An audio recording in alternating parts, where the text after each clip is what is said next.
Bonjour à tous, aujourd'hui nous allons corriger les exercices sur les nombres relatifs et on commence maintenant par l'exercice numéro 57. Dans l'exercice numéro 57, le petit a nous demande de tracer une droite graduée en centimètres.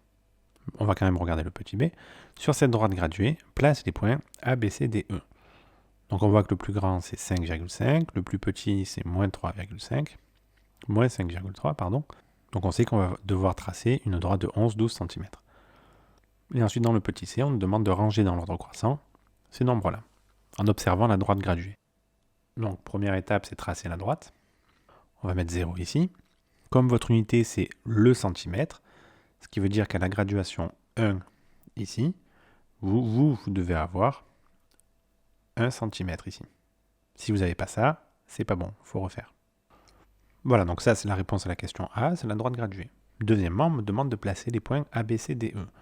Donc ça c'est facile, le point A a une abscisse de plus 3, donc ici j'ai le point A, le point B moins 1, le point B il est ici, le point C moins 3,5, donc là j'ai moins 3,5, donc ça va être mon point C, le point D plus 5,5, donc ici j'ai 5,5, et là je vais avoir mon point D, et le point E moins 5,3, donc 5,3 on va dire qu'on est à peu près par ici, et là j'ai mon point E. Voilà, donc on passe au petit c.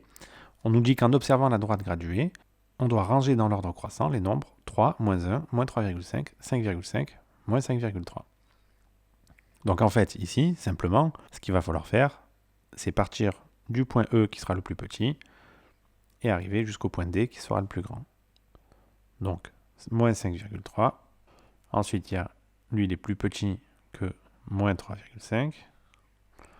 Je passe au point E, plus petit que moins 1, plus petit que 3, et plus petit que le point D, 5,5. Donc on a rangé dans l'ordre croissant du plus petit au plus grand. On a donc terminé le premier exercice, on passe au suivant.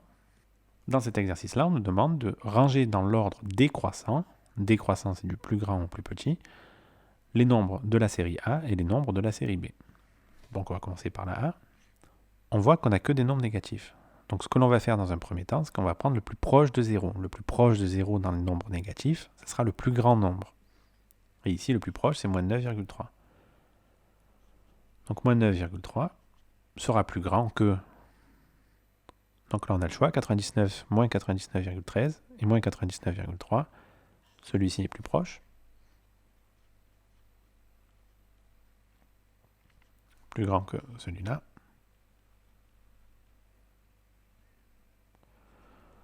Plus grand que celui-là. Plus grand que le dernier, moins 100,3. Alors effectivement, celui-ci c'est le plus petit, parce que c'est le plus éloigné de 0. Vous pouvez tracer un morceau de droite graduée qui correspondra aux 4 dernières valeurs pour pouvoir comparer. Si ça vous aide, vous pouvez le faire, il n'y a aucun problème. On passe au petit b. Ben, la même méthode, hein. On va repérer d'abord le plus grand.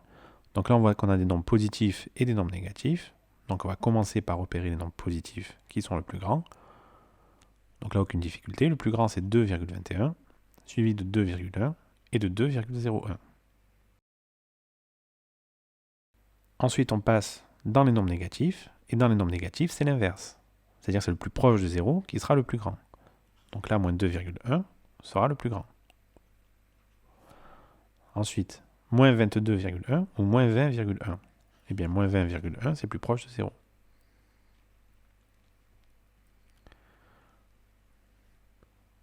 Voilà, une fois qu'on a fait ça, on a terminé l'exercice, on peut passer au suivant.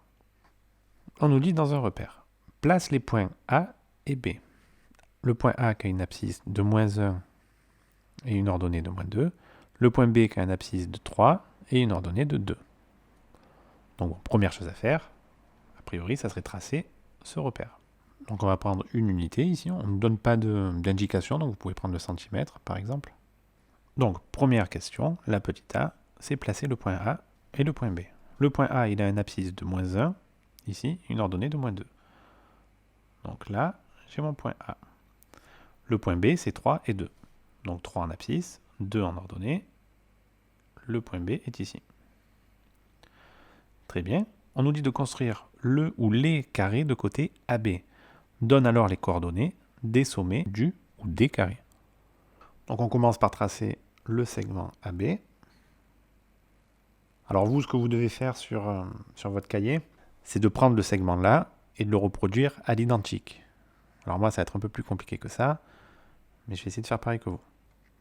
Voilà, donc là j'ai un côté qui est à peu près égal au côté AB, enfin un carré qui est à peu près égal au carré de côté AB. Donc bon, mes axes étaient légèrement trop petits, on va les prolonger un peu. Et on doit donner les coordonnées de chacun des sommets, donc les coordonnées de ce point-là et les coordonnées de ce point-là. Donc on va voir ici, sur cet axe-là, à quelle distance il se trouve, et sur cet axe-là, à quelle distance. Alors déjà, dans un premier temps, on va nommer ces points-là. On va nommer le point C1 ici et le point D1 ici. Parce qu'on va voir qu'il y aura une autre manière de faire le carré. Donc ici, on va dire qu'on a à peu près 5, et là, on est à 6. Donc le point C1 a comme coordonnées moins 1 en abscisse et 6 en ordonnée. Le point D1, lui, il va avoir moins 5 en abscisse. Alors mon tracé est complètement faux, hein, mais normalement on devrait atterrir à moins 2, enfin à 2, à une ordonnée de 2. Les coordonnées du point D1 sont moins 5 et 2. On va faire le même triangle de l'autre côté, enfin le même carré de l'autre côté, c'est-à-dire vous prenez le côté AB, vous le prolongez,